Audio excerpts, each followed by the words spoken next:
화제의 이슈를 콕 집어 파헤쳐보는 아침의 픽입니다. 이재명 대통령이 설탕에도 담배처럼 부담금을 부과하는 설탕세를 부과하자고 제안하면서 설탕세 도입 논란에 불이 붙었습니다. 자세한 소식 손석우 건국대 행정대 학원 겸임 교수와 짚어봅니다. 안녕하세요. 네, 안녕하세요. 교수님, 네. 이재명 대통령이 이른바 설탕세 도입을 제안하게 된 이 배경이 뭡니까? 네. 이재명 대통령이 그 국정운영 5개년 계획이나 123개 국정과제에서 보면 분명히 보건의료에 대한 그 정책 방향을 세 가지 정도로 제시를 하고 있습니다. 지역의료, 격차 해소, 그리고 공공의료, 그리고 필수의료 강화 등인데요.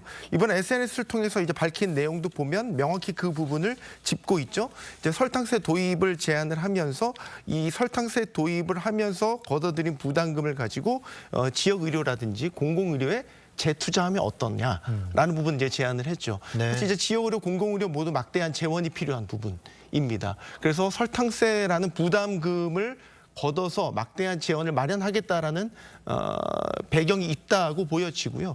또 하나 국제적으로 봐도 지금 설탕세 도입에 대한 의견, 그러니까 그 여론조사를 봐도 절반 이상이 찬성을 하는 그런 기류도 가만히 된 것으로 보이고요.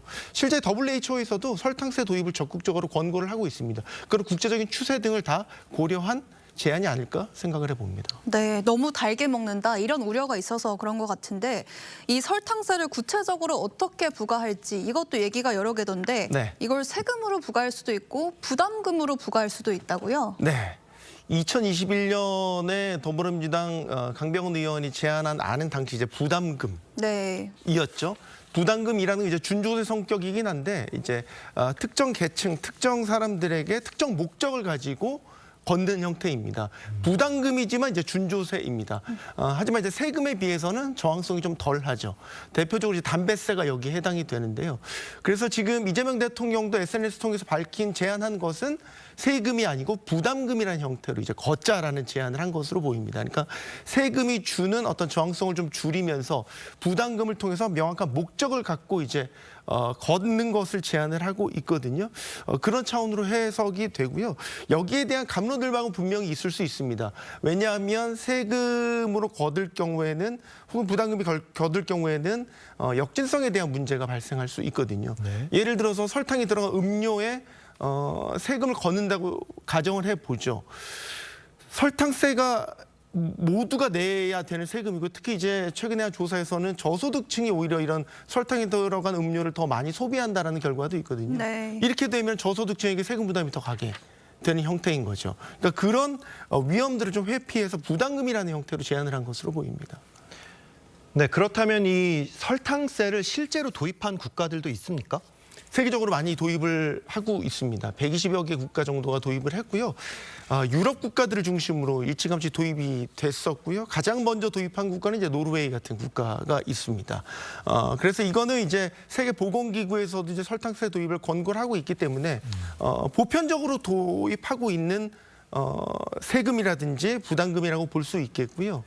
다만 도입했었을 때의 효과는 나라별로 좀 차이가 있습니다. 예를 들어서 영국 같은 경우는 실제로 설탕 음료의 소비가 좀 줄어드는 효과도 있었고요. 네. 어떤 나라는 이제 부작용이 나타나는 효과도 있었습니다. 오히려 물가에 대한 부담, 그다음에 국민들의 저항에 부딪힌 나라도 있었기 때문에 이걸 만약에 우리나라에 도입했었을 때에 꼭 순작용이 나타날 것이냐 아니면 부작용이 나타날 것이냐 그건 아직까지 판단하기엔 좀 이른 것 같습니다. 네, 취지는 알겠는데 어쨌든 없던 세금이 생기는 거니까 이 상품의 가격이 오르지 않을까 이런 우려들도 좀 있는 것 같아요. 네. 예를 들어서 이제 콜라를 예로 들어보면 네. 뭐 이제 1.8리터 콜라의 경우에는 지금 소비자 판매가가 한 4,000원 정도 되거든요. 예전 2021년에 이제 강병원 의원이 제안했던 안을 적용을 해본다면 여기에 설탕세를 부과할 경우에는 전체 소비자 가격에서 한 5% 정도가 더 올라가게 되더라고요. 네. 5%면 상당히 큽니다. 네. 이게 이제 설탕이 들어간 음료 전반적으로 다 이렇게 부과가 된다고 생각하면 서민들 입장에서는 물가 부담이라는 거를 안을 수 있겠죠. 더욱이 이제 설탕 음료에 세금 부담이 있다고 해서 이걸 이제 다른 걸로 대체할 수 있겠냐? 당장 대체하기도 쉽지는 않아 보입니다. 그리고 제조업체들 입장에서도 설탕 대신 인공감미료 같은 것들을 넣을 수 있는데요. 인공감미료의 제조 원가가 설탕보다 한 3배 정도 비쌉니다. 네. 그러면 어떤 선택을 하든 사실 원가 자체가 올라간다는 건 막을 수가 없어 보이는 거죠. 네, 또 다른 경제 소식 살펴보겠습니다. 국내 주식시장이 활황입니다. 코스피가 종가 기준 5,100선을 넘어서면서 사상 최고치를 경신을 했는데 교수님, 이렇게 코스피가 치솟는 이유가 뭡니까? 기세가 너무 좋죠. 네, 지금 이 코스피, 우리 코스닥, 우리 국내 증시는 사실 외부 환경이 좋지 않더라도 그걸 다 극복해내고 지금 계속해서 우상향 기조를 이어가고 있거든요. 지금부터 1년 전에 코스피 지수가 얼마였냐면요. 2,500포인트였습니다. 네. 1년 사이에 2배 올랐고요. 네. 작년에만 70% 가까운 상승률. 올해 들어서도 20% 넘게 지금 파죽지세로 오르고 있습니다. 주식시장이 오르는 몇 가지 요소들이 있습니다. 일단은 성장성에 대한 부분이 있는데요. 코스피를 예로 들면 지금 전 세계적인 반도체 호황이죠. 특히 이제 메모리 반도체에 대한 슈퍼사이클에 진입했다라는 평가가 지배적입니다.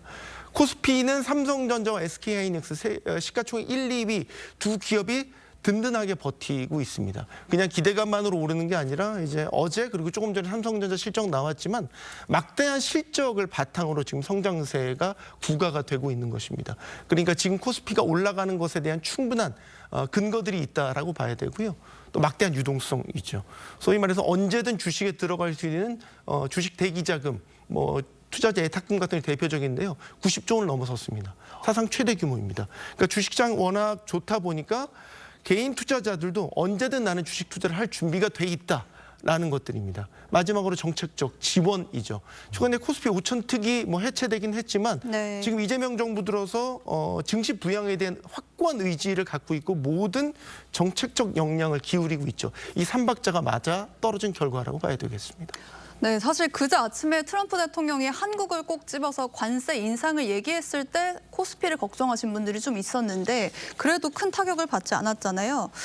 올 들어 코스피 20% 넘게 상승했다고 얘기하신 거, 이 주요 20개국 증시 상승률 중에서 가장 높다고 하던데 네. 이것도 이런 기대감이 반영이 된 걸까요? 네, 그렇죠. 그냥 1위가 아니고요. 압도적인 1위입니다. 작년도 그렇고 올해도 현재까지 그렇습니다.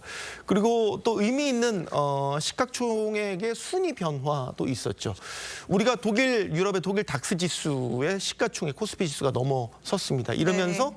10위, 전 세계 10위 그 시가총액 순위 안에 들어갔습니다. 독일의 GDP가요, 우리나라의 한 2.5배 정도 됩니다. 경제 규모가 현격한 차이가 있는데도 불구하고 주식시장 시가총액이 이렇게 넘어섰다라는 것, 앞서 말씀드렸던 우리나라 안에서뿐만 아니라 나라 밖에서 봐도 지금 코스피의 성장성에 상당히 주목을 하고 있고 그런 부분에 있어서 투자를 멈추지 않고 있다라는 결과로 보여집니다. 네, 교수님 오늘 말씀 여기까지 듣겠습니다. 감사합니다. 고맙습니다.